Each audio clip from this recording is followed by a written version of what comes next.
Boker Tov. Boker Tov. Hashem Hashem, la Seven Asliach, en ce jeudi matin 9 novembre et Kaf pardon, le 25 du mois de Cheshvan, Bezrat Hashem Barach, qu'on ait que de bonnes nouvelles aujourd'hui. Les Géoula Shlema. Et à propos de cela, je vois ici que pour les 4 cours que j'ai à faire aujourd'hui, Bezrat Hashem, thème qui a été demandé, la situation après la venue du Mashiach. Amen. Qui vivra verra. Donc je vois il y a des questions qui sont posées. On essaiera, Bezrat Hashem. Donc c'est un peu un court question-réponse sur la situation qui aura lieu pendant la rédemption finale, la Géoula. Shiur acheté par Sophie Rebibo, à qui on souhaite beaucoup de bonheur, Bezrat Hashem, beaucoup de santé, beaucoup de shalom, beaucoup de joie. Bezrat Hashem Barach, elle et toute sa famille. Shiur acheté pour l'élévation de l'âme de sa tante, Juliette Simcha, Bat Léonie Luna Naoum. C'est pour les 11 mois. Et aussi pour la venue de la Géoula et du Mashiach, très vite, pour que on mette un thème à tout ça. Et puis surtout, Bezrat Hashem, que la vérité sorte. Je prie tous les jours pour ça. Il y a tellement de mensonges aujourd'hui que mon plus grand vœu, c'est que le Emet, la vérité, Béhémet, sorte. C'est ce que je souhaite vraiment. Mikol Aprinot, on pensera aussi à l'élévation de l'âme de Shimshon Ben Gemara, Shayom, Yom, Kudator, Hashem, Tenachenu, Began Eden Elyon. Mazal Tov, Evnin, Bat Alice, le Mishpachat Ben Shabbat. Aléa Shalom, qu'elle repose en paix maintenant, après toutes ces années de souffrance. Et Titnachem Baala. Bechen, le papa de, comment il s'appelle? Monsieur Zerbib, rappelle-moi, le papa de... Non, ça j'ai dit déjà. Celui qui est taxi, j'ai oublié le nom. J'ai un problème avec les noms. Voilà, Mahlouf Ben Rachel, Atzadik Ayakar, Shalach le Bet Olamo, Vekol Mete Israël, Hashem Imkom Damam, Shel Otam Yehudim, Shenichtsechu, Bamakom, Oufren Refoua Shlema pour toute notre liste. Et on commence tout de suite, puisque je vois qu'il y a quand même pas mal de questions. Je vais essayer, Blin Eder. Je ne connais pas les questions, je vous dis franchement, donc je vais les lire avec vous maintenant. Et Vénéré. Alors, première question. Je vois qu'il y en a pas mal, donc on s'efforcera avec l'aide d'Hachem d'être assez concis et précis. Est-ce qu'il y aura des miracles à la Géoula? Enfin, il parle vraiment après. Selon Rabbi Avraham Azoulay dans son livre Chesed l'Avraham, Oufren et Gemarot elles-mêmes le disent dans Meseret Shabbat de Daflamen Amoud Bet, que oui, il y aura mamash de grands miracles. Et pourtant, dans la Gemara de Sanhedrin, il y a marqué là-bas Aolam Kiminago in Hag, comme le ramène le Rambam dans le 11e traité du chapitre de Melachim. Aolam Kiminago in Hag, ça veut dire que si je m'en tiens au Pshat, le monde continuera à être le même. C'est-à-dire que, à part le Shibun Malchuyot, le fait d'avoir le joug des nations sur nous, le fait que les nations nous disent quoi faire et nous sanctionnent et patati patata, il n'y aura plus ça. Israël deviendra un pays totalement libre de servir son Créateur sans critique et sans sanction, selon nos livres. Eh bien, on a une espèce de problématique avec cela. Pourquoi? Eh bien, pour la simple et bonne raison, c'est que quand on nous annonce le Beth Amikdash, Rachid Tosfot, Marloket, eh bien, on nous parle d'un Beth Amikdash qui descendra du ciel, qui vivra verra. Il y en a qui disent qu'on construira. Donc, on parle d'un truc qui descend du ciel, un Beth Amikdash qui descend du ciel, ça ne s'appelle pas un miracle. Je m'appelle Maurice, moi, je ne sais pas, il y a un truc qui ne va pas. Il y aura Triatametim, résurrection des morts. À part les zombies, si ce n'est pas un miracle, je ne sais pas de quoi on parle. Il y a Avducha Amim, Veishtahabu Lecha Leumim. Tu seras reconnu par les nations du monde qui te serviront, comme le dit dans la Bible, c'est pas moi qui l'invente. Si ce n'est pas un miracle, je ne sais pas de quoi on parle. Et Rabbi Avraham Azoulay, lui, par contre, il va beaucoup plus loin parce qu'il parle carrément que les hommes pourront voler carrément dans les airs, monter dans le Gan Eden, de corps et d'âme. Donc, oui, on parle de miracles extraordinaires, puisqu'on dit aussi que les pierres de Jérusalem seront faites de diamants qui viennent du Gan Eden. Alors, ça dépend exactement comment on peut répondre aux deux. D'un côté, on nous dit que non, Aolam Kiminago in Hag, et de l'autre côté, on nous parle de miracles incommensurables. Parce que si toute la Géoula, c'est pour ne pas vivre, si ce n'est que ce qu'on vit, mais trop boulot dodo, c'est pas une Géoula, ça. Ça, c'est pas vraiment une Géoula. Ça veut dire que quelque part, si tout le but, c'est que de pouvoir étudier la Torah tranquillement, la Géoula est vécue par plein de gens qui vivent la Géoula tranquillement. Aux États-Unis, ils gagnent dans les 5-6 000 dollars par mois, ils étudient la Torah, ils n'ont pas de prise de tête. À Rockwood, c'est une région où il n'y a que des religieux qui étudient du côté de l'autre côté de New York, après le pont qu'on appelle New Jersey. D'accord? Donc dans ce cas-là, ils sont déjà dans la Géoula. La Géoula ne vient pas que pour cela. Alors comment on répond à ça? Le Ramban, pour répondre à Sophie, dit qu'en réalité, c'est une question d'évolution. C'est pas dès que vient le Mashiach, il y a des miracles. Pas du tout. Quand vient le Mashiach, il y a le temps d'adaptation. C'est-à-dire qu'il va y avoir une espèce de situation avant d'en arriver là, à une remise en question de l'humanité, une vérité qui va étouffer le mensonge, comme on le souhaite tellement, et les miracles Bevadai qu'ils auront au fur et à mesure lieu. Est-ce qu'il y aura donc des miracles? Est-ce qu'on travaillera? Mamash Ma'anien. Réponse, quand? Avant ou après? À quel shlab? Réponse, non. Par la suite, donc si la question, si je reviens en arrière, après la venue du Mashiach, à savoir combien de temps de règne il va y avoir, il y en a qui disent 40 ans, il y en a qui disent jusqu'à 1000 ans, il y en a qui disent 6000 ans, 7000 ans. La Gemara fait un étalé sur des versets de la Torah qui nous disent combien de temps va durer le règne du Mashiach, lui, son fils, son petit-fils, son arrière-petit-fils. C'est pas un homme qui vient et c'est tout. Mais c'est quand même un peu curieux parce que si tu dis qu'il y a lui et son fils et son petit-fils, ça veut dire qu'il meurt. Et c'est ce qu'explique le Rambam. Le temps d'adaptation à la Géoula se fera en shlav, c'est-à-dire d'abord c'est comme ça, après on passe à cela, après on passe à ça. Pourquoi? Parce que nos âmes ne seraient pas prêtes de vivre directement le 5e palier, qui est le dévoilement total de Dieu sur terre dans une lumière intense. C'est comme quelqu'un qui ressort de l'obscurité de la galoute, donc il est dans toi, tu lui ouvres d'un coup la porte avec un soleil en plein midi.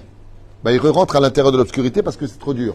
Donc on va lui mettre des lunettes de soleil très foncées, ensuite on lui met des lunettes moins foncées. Il y a une évolution telle que nos sages nous le disent. Mais si elle parle après, une fois qu'il est là, il y a Avducha Amim. Ce sont les nations qui travailleront et non toi. Et qu'est-ce qu'on fera nous? Nasok Batora, exactement, puisque Israël s'élève au niveau des Kohanim et les nations du monde au niveau d'Israël selon certains commentateurs. Est-ce qu'il y aura encore des maladies? Non, le tikkun est fini. La maladie est venue en contrepartie de rappeler à l'homme qu'il rendra des comptes. Là, c'est après le jour Ayom Agadol Ve'anora, Vadaï Shelo. Est-ce qu'il y aura des mariages? Alors pour ça, j'avais posé la question à mon Rav il y a très très longtemps. Il m'avait dit d'ailleurs que c'était un des secrets du 137e Télim du roi David qui dit Az Yemale Sichok Pinu, il n'y aura plus de problème de mariage. La Gemara nous dit Bichal qu'il n'y aura plus du tout de femmes stériles. Et où est-ce que c'est marqué tout ça? Ben, c'est marqué en réalité dans la Torah. C'est marqué dans la Torah, dans la paracha de Bechukotai, qui dit que si on fait Torah au Mizot au Masim Tovim, il n'y aura pas un seul arbre qui ne donnera pas ses fruits. On va connaître des fruits qu'on n'a jamais encore connus, des couleurs qu'on ne connaissait pas, des événements qu'on n'a encore jamais imaginés, qu'il aura ata Elohim zulatecha, comme ça nous dit le verset, car personne ne le connaît, ne l'a vu à part toi. Donc, vadaï que si la Géoula arrive, peut-être qu'au début il y aura encore des maladies, puisqu'on doit tous mourir pour passer le 10e tikkun, la 10e réparation, pour revivre Triat Emetim, résurrection des morts égale mort avant, résurrection des morts. Donc il y aura une mort qui va être le temps de rendre l'âme et de re-rentrer dans le corps. C'est pas une mort qui va demander un enterrement. C'est une mort qui est obligée de passer parce que, comme l'explique Rabbi Eliezer Ben Kanos dans son livre Pirkei des Rabbi Eliezer, à la page 45 à Moudalef, c'est que là-bas, il est marqué que dans les 10 tikkunim de l'homme et de la femme, le dernier c'est la mort. C'est-à-dire que la mort n'est pas en réalité une punition à proprement dit. La mort n'est pas une fatalité et ce n'est pas une finition. C'est juste un tikkun. Tout comme une personne a pour réparation de travailler à l'essor de son front, dans la même liste, il doit rendre son âme parce qu'il reviendra à l'intérieur. Mashma Mikan, est-ce qu'il y aura des divorces Vadaï Shelo? En plus de ça, il y aura qui, en tant que Kohen Gadol, vous savez, ce qu'écrit Rabbi Abraham Zoulay, qui sera le Kohen Gadol? Aaron lui-même, Orev Shalom Verodef Shalom. Et les gens, en Baruch Hashem, auront autre chose à faire dans ce monde que de se disputer. Comme le dit la Gemara, sur quoi je me base? Je vous réponds tout simplement dans ma Sechet Sanhedrin, Bedaf Tzadi, non. Oui, Tzadichet Amoud Aleph. Et, non, Amoud Bet, en haut. En ben David ba ad shekale gasser ruach. Oh, Daniel. Avant que vienne le Mashiach, il n'y aura plus de vulgarité sur terre. Gasser ruach, ce sont des gens orgueilleux. Des gens qui sont ceci et cela. Qu'est-ce qui fait divorcer les couples? L'orgueil, la colère, le manque d'humilité, le manque d'écoute. Le Mashiach, il viendra, avant qu'il vienne, il n'y aura plus tout ça. Je ne sais pas comment Dieu va s'arranger. Qui vivra verra. Mais en tout cas, la Gemara nous dit, il va se passer quelque chose dans le monde où tout le monde va être choqué et se remettre en question. Et il y a quelque chose qui va descendre. Machmamikan, que si on voit qui sont les facteurs du divorce, c'est essentiellement la colère, les mauvaises paroles, gasséroir. Donc on se fait insulter, de l'insulte, on fait monter la colère, on passe des fois même à l'acte, malheureusement de se faire du mal les uns aux autres. Donc pour répondre, réponse, non, il n'y aura plus tout ça, surtout que on parle de tikkunim.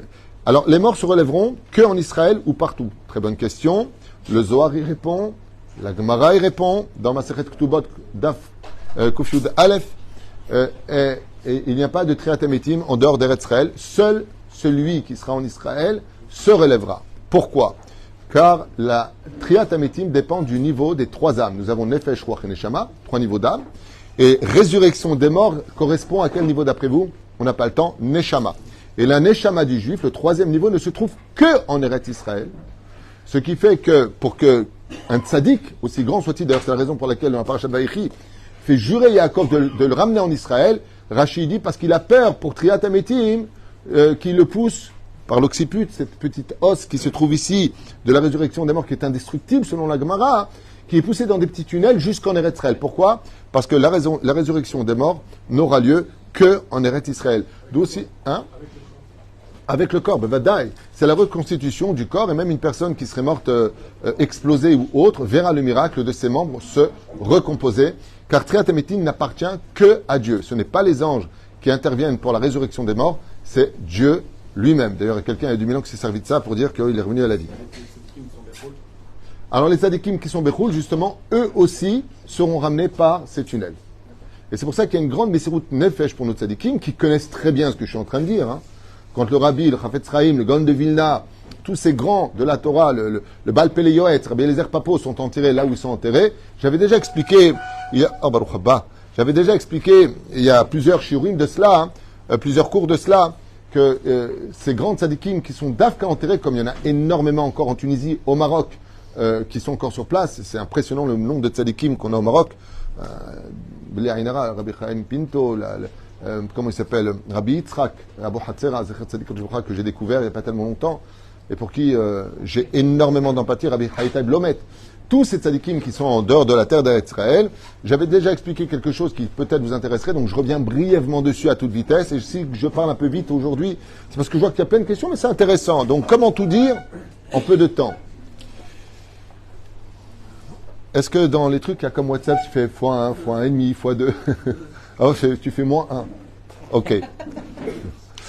Je vais donner une explication que j'avais lue dans un Midrash et qui explique que, à émettre tous ces tzadikim qui sont morts en dehors de la terre d'Israël, eh bien, c'est tout simplement pour que, en une phrase, je ne vais même pas raconter la métaphore, mais directement rentrer dans le sujet. C'est bon, je fais ça quand même en métaphore rapidos. Allez, c'est l'histoire d'un mec.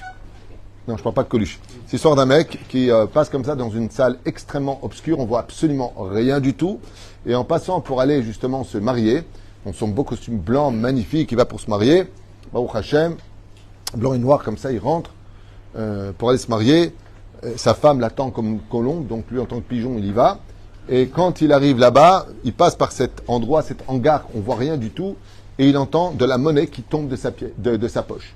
Et là il s'arrête un instant, il regarde, il voit rien, il sait que le sol est sale, et il sait pas quoi faire. Pourquoi? Eh bien parce qu'il y a de la monnaie qui est tombée de sa poche. Kedaï, le Kedaï, on m'attend pour me marier, j'ai un costume qui coûte une blinde, ma pitom. Et puis voilà que, en avançant quelques pas, il se rappelle que la bague de sa fiancée, elle était aussi dans cette poche, il regarde, et là il voit qu'il l'a plus avec lui. Et sans ça, il ne peut pas se marier.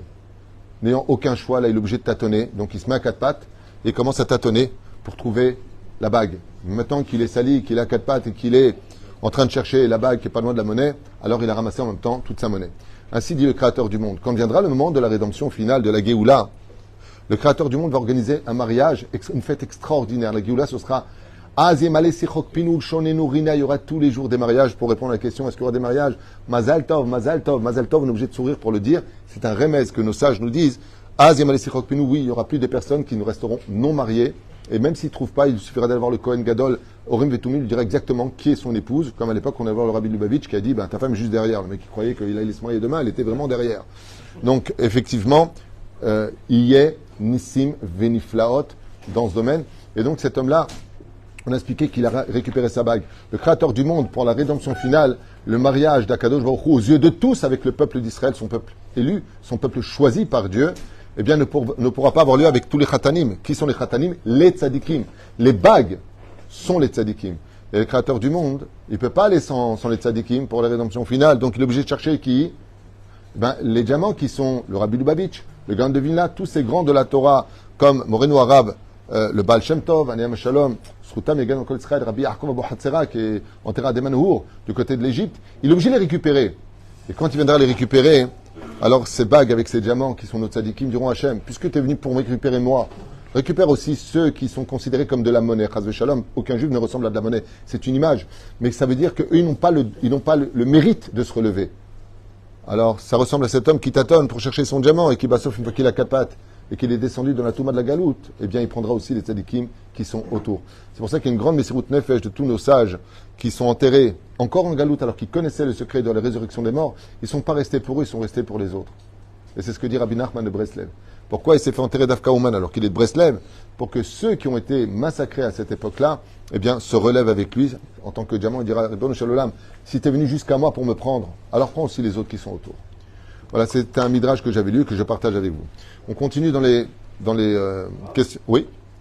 Si une personne habite dans une ville ou un endroit où il n'y a pas un tzaddik qui est iftar, enfin en Galoute, et qu'il n'y a pas un tzaddik là-bas qui est iftar, il faudrait peut-être mieux déménager? La meilleure façon de se lever à Triat Hametim, d'ailleurs c'est la suite, c'est, regarde bien, les morts se relèveront qu'en Israël partout. Réponse, qu'en Israël. 40 ans après. La résurrection des Nachon, c'est ce que dit le Zohar. C'est ce qui est aussi marqué dans Me'am Loez, qui le ramène au nom d'autres références dans la fin de la paracha de Vayechi, Nachon Meod. Oufren, on continue. Les morts se relèveront qu'en Eretz Israël. Réponse, oui, que en Eretz Israël, puisque c'est dépendant du niveau de Neshama. Est-ce qu'un c'était quoi la question que tu as posée avant? Par rapport au fait que comme il rentre pas, le fait qu'il Oui, alors ça veut dire quoi? Que si on n'est pas enterré à côté d'un tzaddik, d'abord il est interdit de vivre dans une ville où il n'y a pas de synagogue et où il n'y a pas de médecin aussi, au niveau de l'halakha. Mais il y a mieux que d'être enterré à côté d'un tzaddik. Il y a mieux que ça. C'est d'être un tzaddik soi-même. Chazak ou Baruch. Tov, est-ce qu'un conjoint, bien sûr conjoint en un mot, qui a divorcé ou veuf, puis remarié, il sera avec son premier conjoint ou restera avec le dernier? Alors attendez un instant parce que là il faut que je revienne en arrière. Est-ce qu'un conjoint qui a divorcé, si elle est divorcée, il n'y a plus de question. Au moment où une femme se retrouve au Beddin et que le mari tient le guet qui a été écrit donc le jour même, et il le dépose en lui disant maintenant tu redeviens une femme libre, au même moment, tout comme dans le mariage quand il met la bague au doigt, les deux âmes Akadosh Baruch Hu les lie l'un avec l'autre, ils sont liés. Au moment du divorce, ils n'ont plus aucun lien dans le ciel. La seule chose qui leur restera, c'est des enfants biologiques qui ont été faits par les deux. Donc la question du divorce saute ici. On ne retrouve pas un conjoint duquel on a divorcé, quel premier, quel deuxième. La question, déjà, veuf, Zegvar Ma'anien, quelqu'un qui est donc veuf, il a son épouse, qui est donc enterrée. S'il est veuf, c'est qu'elle est enterrée. Et puis voilà, maintenant qu'il se remarie. Eh bien, à la résurrection des morts, il récupère et sa première femme, et il aura aussi son épouse avec lui. D'accord? Hein? On va y arriver, c'est une question, je pense, qui apparaîtra. On verra. Je voudrais juste d'abord finir. Elle a acheté ce cours, elle voulait son cours, je lui fais. Après, si tu veux, tu as des questions, après tu... Tov. Velachen, si elle a divorcé, il n'y a pas de question parce qu'ils n'ont plus aucun lien. Par contre, veuve, puis remariée, oui, effectivement, il retrouvera. Pour une femme, quoi? Ah, très bonne question. Et si c'est le contraire? La femme est veuve, le mari est parti. Elle se remarie. Il remeurt. Le mari est parti. Le mari est parti, il faut se méfier. Vérifier s'il n'y a pas une question d'héritage. Non. On appelle ça les veuves noires. À émettre, si la femme est veuve et qu'elle se remarie, une fois de plus, une femme ne peut pas appartenir à deux maris. Bah, pourquoi? Pourquoi est-ce qu'un homme a le droit à plusieurs femmes? Et pourquoi est-ce qu'elle n'a le droit qu'un seul mari? La réponse est simple. C'est que dans la définition du peuple d'Israël, il y a deux dimensions qui apparaissent. La première, juif ou pas. Deuxième, quelle tribu? Les deux sont indissociables. Qui va définir le judaïsme? La maman. Qui définit de quelle tribu il est? Le papa. Si une femme a deux maris, un de la tribu de Shimon et l'autre de Réhouven, qui l'a mis enceinte? Shimon ou Réhouven? Alors aujourd'hui, on a des moyens de pouvoir le savoir d'une certaine façon avec des prises de sang. Enfin, la Torah, elle s'adressait à toutes les époques. Ce qui fait qu'une femme ne peut pas avoir de mari, parce qu'on ne saura pas à cet enfant s'il appartient. Est-ce qu'il est Lévi? Est-ce qu'il est Cohen? Fils de Cohen? Est-ce qu'il est fils de qui? Il y a deux Israël. C'est-à-dire, hein? Il y a deux Israël, c'est Israël. L'or.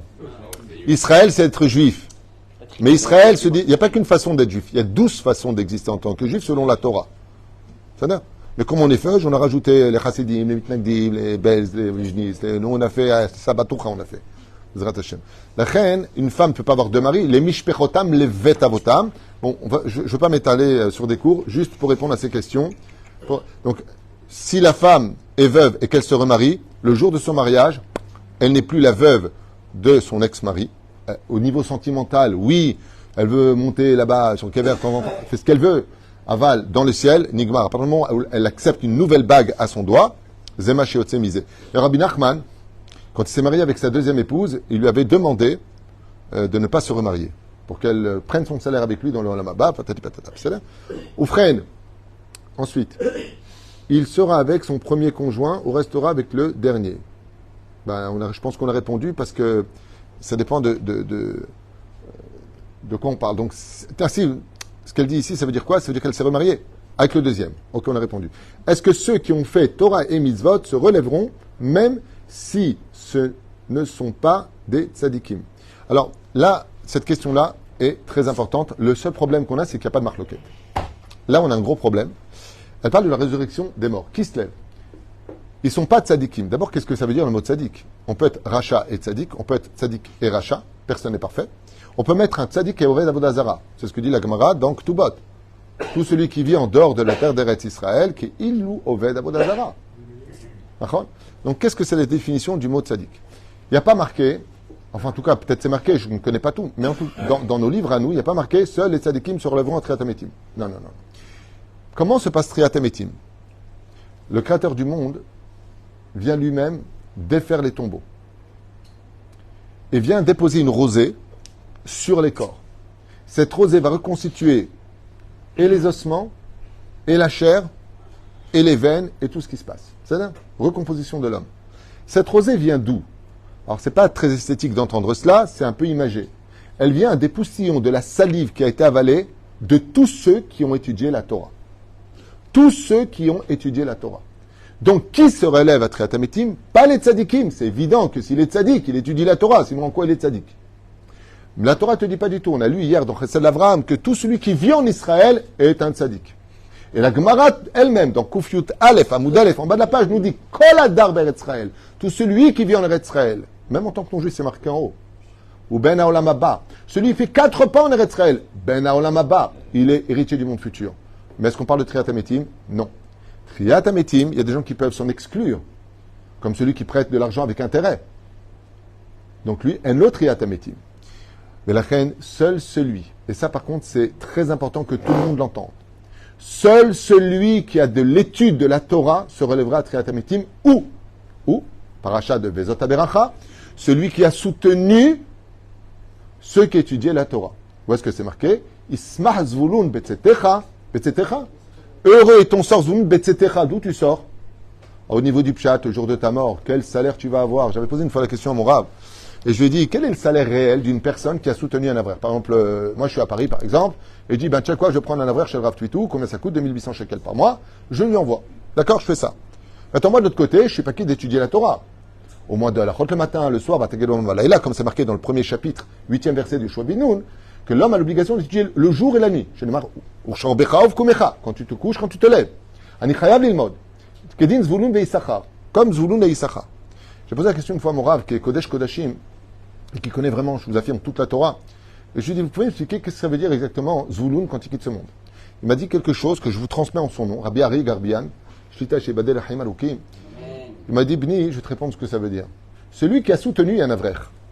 Comme le dit le Ben Ishraï, Marana Ben Ishraï Kav Beddin dans le ciel, quand un juif il part de ce monde, il doit donner 280 heures de shiur devant le Beddin de Torah. 280 heures parler comme ça de Torah. Tu dois être capable de l'imkor Torah. D'abord, et Torah. Le monde a été écrit pour la Torah. Je parle pour nous les feuilles. S'il y a des non-juifs, ils vont dire ils sont tarés ces mecs et tout. C'est-à-dire, je parle pour les. C'est vrai que pour un juif, il faut être un peu. C'est-à-dire, il faut avoir beaucoup d'émouna. Ou frère, qu'est-ce que cela veut dire? Ça veut dire que tu dois être capable de les donner. Mon rave m'a dit, celui qui a soutenu un avraire, le jour où il part de son mazé, Ismach, il sera heureux. Toute la Torah que connaît cet Avrer, tout ce qu'il a étudié, toutes ces Gmarot, Tour, Shulchan Aruch, Rishonim, Acharonim, Zohar, tout, Akadosh Baruch Hu te l'offre en tant que cadeau, ce qui fait que tu montes avec toute sa Torah à lui dans le monde dans l'eau. D'un coup, tu vas être heureux. De quoi tu vas être heureux? D'être monté du monde d'en bas vers le monde haut comme Amaharet. Et bien, sauf quand tu arrives en haut, comment tu montes? Tu as mitracham.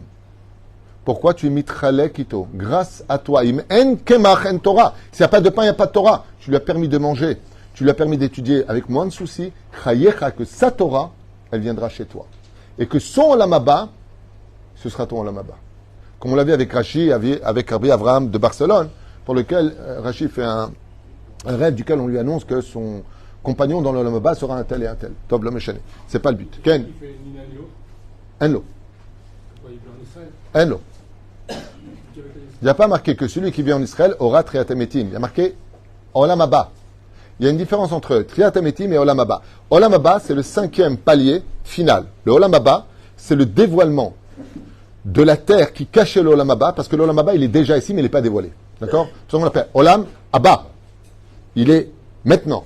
Alors, il est maintenant ou il arrive? Il est là, mais il n'est pas dévoilé. Comme la prophétie. La prophétie est toujours présente, mais nous, on n'arrive pas à la capter, parce qu'on n'est pas encore assez pur, à cause de quoi? Beaucoup de choses qui sont à dire dans ce domaine, comme Paradouma. On est mémètre. Ken? C'est pas une arme à double tranchant. Le fait que quelqu'un qui soutient un vrai, il se dit, moi, je suis exonéré d'études ou de quoi que ce soit. C'est ce que j'ai expliqué. Même s'il soutient un Avrer, il n'est pas exonéré de l'étude, mais par contre, il faut savoir que grâce à lui, étant donné qu'il peut étudier pendant toutes ces heures, eh bien son salaire est incommensurable. J'aimerais vous dire une chose.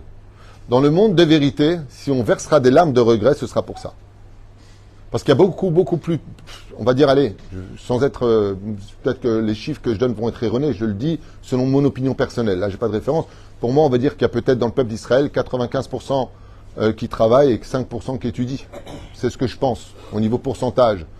Donc, on a intérêt tous ensemble à nous retourner vers ceux qui étudient la Torah. Et si vous me permettez, j'aimerais vous raconter une histoire à ce propos, que je viens de recevoir pendant la prière. Je vais vous raconter une histoire, une petite parenthèse. De toute façon, c'est sûr que je vais le faire, puisque j'ai... Voilà, je vous raconte exactement ce que je viens de recevoir à propos de l'étude de la Torah. Yeshiva de Ramat Gan. L'un des garçons qui étudie à la Yeshiva et qui est aussi soldat, Givati, m'a appelé et m'a dit ce qu'il suit. Vous l'avez vu? Tu l'as reçu aussi. Moi aussi.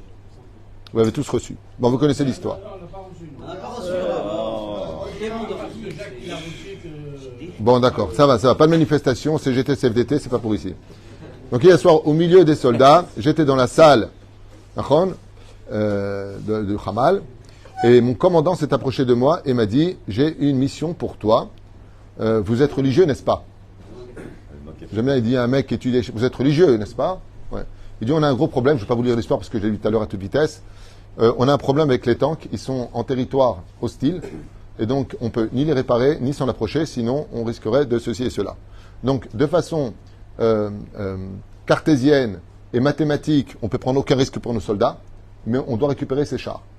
Donc, comme sur le domaine rationnel, c'est impossible, ben, ne viens pas, il lui dit, les Gevati, reste là, est-ce que tu peux prier le Dieu d'Israël en tant que religieux pour qu'on puisse récupérer nos tanks, les réparer tranquille, qu'on ne nous tire pas dessus? Parce que sinon, on ne peut pas. Donc, comment on fait? D'accord? Donc, je vous lis la suite pour arriver. Après 15 minutes, je suis retourné à la salle de crise, donc là-bas, et n'ayant rien compris, à peine ce Givati, ce Baruch Yeshiva s'est-il mis à prier, que les chars se sont réparés extrêmement facilement et que sans aucune menace, ils ont pu les retirer sur place. Alors que selon le chef d'état-major, selon les généraux qui étaient sur place, il n'y avait aucune possibilité, les tunnels, les endroits, les pièges, de récupérer ces chars. Et bon, je vous ai fait ça à toute vitesse, vous pouvez le... Écoute-moi maintenant, ce ne sont pas... il pourrait y avoir donc une catastrophe et on ne sait pas quoi faire, donc s'il vous plaît, ne venez pas, juste allez prier le Dieu d'Israël. Il devrait donc réussir à réparer, car pour éviter que le Hamas nous attaque. Ok? Et je voudrais juste arriver à la fin. Ah oui, il revient le voir, il lui dit comme ça, vous n'avez aucune idée donc de ce qui s'est passé. 1 minute après votre départ, le premier char a été réparé au bout d'un seul moment, alors que ça prenait beaucoup de temps. Le suivant, puis tous ont été réparés et la bataille a pu continuer. Il leur a répondu, le commandant, je vous demande à vous, les Givati qui êtes religieux, de rester à étudier la Torah et de prier. Vous n'allez pas à Gaza, j'ai besoin de vous ici pour les prières. Un commandant non religieux qui s'adresse à des religieux. Vous l'avez reçu, je l'ai reçu. Vrai ou faux, vous savez, il y a beaucoup de fake mais on a beaucoup d'histoires qu'on a chacun vécues qui ressemblent et qui sont très similaires à celle-ci pour faire comprendre que Bémet, la Torah, nous sauve et la Torah nous aide. J'ai une autre histoire à vous partager si vous voulez, mais bon. Vous voulez l'entendre? Ouais. Combien la Torah nous aide et nous protège? Vous voulez l'entendre? Allez, je vous fais écouter. Je vous fais écouter. Écoutez bien, ça vaut le coup de l'entendre. שירה, מה נשמע? מה שלומכם? איך אתם שם? אנחנו ברוך השם בסדר. אני חייבת לספר לך סיפור. Écoutez bien cette histoire, je vais la traduire. חייל שהגיע היום לכולל של בעלי, חייל שיצא יומיים לפני מעזה, שבוע כבר הוא נמצא שם, והם יצאו להתאווררות. הוא מספר כזה סיפור. הם בתוך עזה באיזשהו שטח שהם כבר כבשו אותו. הם יושבים לאכול פלוגה שלמה, ארוחת צהריים, הפסקה, מנוחה. קיצר, הם יושבים, אחד החיילים משחק בנשק שלו, פתאום יוצא לו כדור, נפלט לו כדור מהנשק. כולם נבהלים, קמים על הרגליים לראות מה קרה, מי ירה, מה מומי. הוא אומר, ואז הוא ישר, הוא מרגיע אותם, את החברים שלו, אומר, חברים, זה אני, אל תדאגו, אבל בואו נראה שאף אחד לא נפגע. קיצר, הם מסתכלים, הם רואים במרחק, לא יודעת כמה מהם, מחבל שבא לצאת מפיר של מנהרה, עם חצי גוף בחוץ, ובא לראות עליהם טיל RPG, והכדור הזה, בסייעתא דשמיא פגע לו בראש, ובאותו שנייה הוא מת. וזה הכוח שלנו, של התהילים, של התפילות, של החיזוקים, ואנחנו בדיוק בשביל זה. Voilà. זה מדהים, זה מחזק, זה כלי ראשון, סיפור מדהים.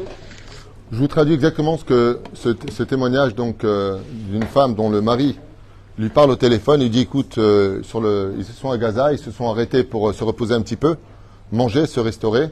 Et d'un coup, il y en a un qui, avec son arme, sans faire exprès, tire une balle. Donc tout le monde se retourne en disant qu'est-ce qui se passe qui nous tire dessus. Et ils se rendent compte qu'il a dit je suis désolé, mon doigt a glissé et j'ai appuyé sur la gâchette. Et la balle est partie.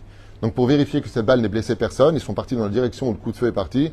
Et juste derrière eux, à une distance non définie, ils voient un terroriste du Hamas avec une balle dans la tête, mort avec une RPG. C'est une espèce de bazooka qui s'apprêtait à leur tirer dessus. Et son doigt a glissé et il lui a mis juste une balle en plein milieu des yeux pour laquelle il est mort. Donc il appelle en disant continue à prier parce que ça c'est pas un acte héroïque d'un super soldat. C'est juste que il pensait qu'il avait mis la sécurité, il n'a pas mis la sécurité, il a appuyé sur la gâchette, la balle est partie, juste se placer derrière eux, d'un terroriste du Hamas qui comptait juste les exploser, et ils l'ont retrouvé, donc le corps à moitié sorti du tunnel, mort, une balle entre les deux yeux. Pour vous montrer combien Kadosh Baruch Hu est là, et il lui a dit, donc tu demandes à tout le monde qui continue à prier pour nous, parce que là on ne peut pas dire que c'est nous, nous sommes les meilleurs soldats du monde, on n'a même pas fait exprès, on n'était pas au courant, on vient de le découvrir. Voilà, juste pour faire comprendre la force de la Torah. Et ça fait du bien de voir combien Dieu est avec nous, combien le roi est parmi ses soldats. Voilà, ça a été dit, je voulais le partager avec vous. J'en ai plein comme ça toute la journée, mais je ne vais pas vous prendre la tête. On continue avec les questions. Et ceux qui n'étaient pas religieux, comment on fait pour ceux qui ne sont pas religieux? Réponse, réincarnation. Eh oui. Et comme on a eu plusieurs réincarnations, quel est le corps qui reviendra? Marloquette, par contre, dans ce domaine, si on a eu plusieurs incarnations, lequel va se lever? Il y a une date qui dit tous les corps méritants, celle de Rabbi Shimon Bar Yochai, le dernier. Toutes les âmes qui ont vécu dans tous les corps se réuniront dans le dernier corps, parce que c'est l'âme qui compte et pas le corps. Le corps, c'est une enveloppe. Donc, selon Rabbi Shimon, le dernier, selon d'autres commentateurs, chaque corps qui a mérité, Dieu aura de la place pour tout le monde. Comme on dit chez nous, s'il y en a pour 10, il y en a pour 100. Non, s'il y en a pour 1, il y en a pour 2. Ça fait trop, là. Voilà, c'était donc la dernière question sur la résurrection des morts. Ce qui est sûr et certain, c'est que le monde sera meilleur. C'est ce que l'on sait. Il y aura beaucoup de miracles qui sont marqués. Quand je vous en donne encore un que vous retrouverez en bas de la page. La Masechet Shabbat Bedaf Lamed Amut Bet, 2 lignes avant la fin. Les arbres ne donneront pas que des fruits, mais des vêtements, des gâteaux. Ça fait un peu débile, hein. Si un psychiatre m'écoute, il va dire mais ils sont fous ces juifs. Ah ouais, vraiment. C'est vraiment même Casimir et lui aux enfants, il aurait les boules. C'est pas possible. Donc voilà, on nous parle de choses qui sont assez fantastiques. Selon Rabbi Avraham Azoulay, on pourra voler de corps et d'âme pour monter au Gan Eden. Parce que qu'est-ce qui se passe pour les gens qui n'ont pas eu Triyat Ametim et qui ont du mérite? Et c'est la grande question avec laquelle je voulais finir. Je suis content que ça vienne me remonter à l'esprit parce que je me suis dit que s'il y avait cette question tout à l'heure, j'y répondrais. Alors, il y en a qui ont du mérite, mais pas assez de mérite. C'est-à-dire qu'ils ont fait des actes héroïques. D'accord? Donc, ils ont le monde futur, ils sont au Gan Eden. Et Rabbi Avraham Azoulay, il dit que celui qui n'a pas le mérite de Triyat Ametim, il est au Gan Eden. C'est pas il souffre, il est au Gan Eden. Chazak ou Baruch. Mais ceux qui ont Triyat Ametim pourront monter de corps et d'âme, aller les voir. Comme si qu'ils habitent, sont juste au Gan Eden, hein, ils kiffent leur race et tout, bien, nickel, il n'y a pas de joint, attention. Eh bien, tout, nickel. Aval, on pourra venir se voir jusqu'au moment où le Triyat Ametim, c'est le 5e shlav, pour finir, va se confondre. Alors maintenant, on rentre dans une grande marloquette entre le Rambam et Rabbi Yehuda Halevi, à savoir comment le Olam Haba se juxtapose dans Triyat Ametim. La réponse finale, je vous la donne dès maintenant, comme ça on clôturera ce premier shiur de la journée. C'est que, comme l'explique Rabbi Yehuda Halevi, eh bien, les corps vont devenir à la fin aussi spirituels que les âmes pour pouvoir supporter la lumière éternelle du monde futur. Et dans le monde futur, par contre, à part 4 personnages qui sont cités, tout Israël à part au monde futur. Ce qui fait qu'à la finalité des finalités, la résurrection des morts n'est pas la finalité. C'est un processus qui nous emmène au monde futur. Et où est-ce qu'aura lieu ce monde futur? À vous en étonner pour tous les scientifiques qui ont peur qu'il n'y ait plus de terre un jour et que le soleil disparaisse, que des bêtises de Misak Bagnot, parce que Dieu le maintient à Mechadesh Bechol Yom. Dieu renouvelle chaque jour cette boule de feu dans un univers glacial à moins 174 degrés ou 200, je ne sais même plus combien. Hein? 274. Autant pour moi, c'est pour ça que j'ai dit plus de 200. 274 degrés Celsius en dessous du zéro, une boule de feu qui ne cesse de se renouveler alors qu'il n'y a aucun moyen de la brancher, de créer cette énergie. Et la Torah nous dit comment elle se réénergise parce que Dieu la renouvelle chaque jour. Eh bien, c'est sur terre. Le Olam Haba, c'est sur terre où Bezrat Hashem, eh bien, le salaire sera pour l'éternité avec un roi et son peuple.